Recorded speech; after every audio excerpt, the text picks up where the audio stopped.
നമസ്കാരം. Kerala vision news വാർത്താ സന്ധ്യ തുടങ്ങുന്നു. വാർത്തകൾ തത്സമയം യൂട്യൂബിൽ കാണാൻ കേരള വിഷൻ ന്യൂസ് 24/7 സന്ദർശിക്കുക. ഫേസ്ബുക്കിലും ഇൻസ്റ്റാഗ്രാമിലും ട്വിറ്ററിലും ഞങ്ങളെ ഫോളോ ചെയ്യാം. പ്രധാന വാർത്തകൾ.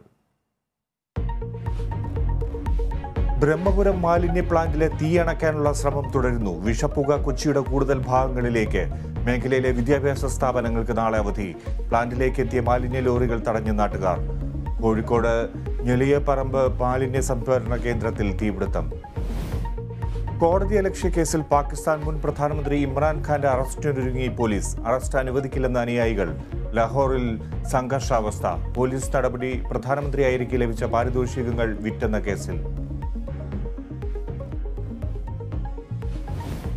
പെൺകുട്ടിയെ ഉപയോഗിച്ച് വ്യാജ വാർത്ത ചമച്ചത് ചെയ്യാൻ പാടില്ലാത്തതെന്ന് CPM സംസ്ഥാന സെക്രട്ടറി. വാർത്ത സൃഷ്ടിക്കാൻ ചാനൽ ജീവനക്കാരിയുടെ കുട്ടിയെ ഉപയോഗിച്ചു.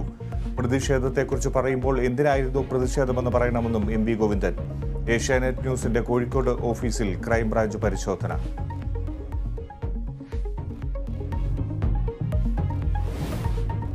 കോഴിക്കോട് സ്വകാര്യ ആശുപത്രിയിൽ ഡോക്ടറെ മർദ്ദിച്ചതിൽ 6 പേർക്കെതിരെ കേസ്. ജില്ലയിൽ ഡോക്ടർമാർ നാളെ പണിമുടക്കുമെന്ന് IMA. കുറ്റക്കാർക്കെതിരെ കർശന നടപടിയെന്ന് ആരോഗ്യമന്ത്രി വീണ ജോർജ്. ഡോക്ടറെ മർദ്ദിച്ചത് CT സ്കാൻ റിപ്പോർട്ട് ലഭിക്കാൻ വൈകിയെന്ന് ആരോപിച്ച്.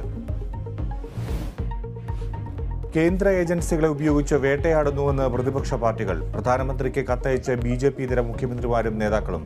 കത്തിൽ ഒപ്പിടാതെ കോൺഗ്രസും ഇടതു പാർട്ടികളും.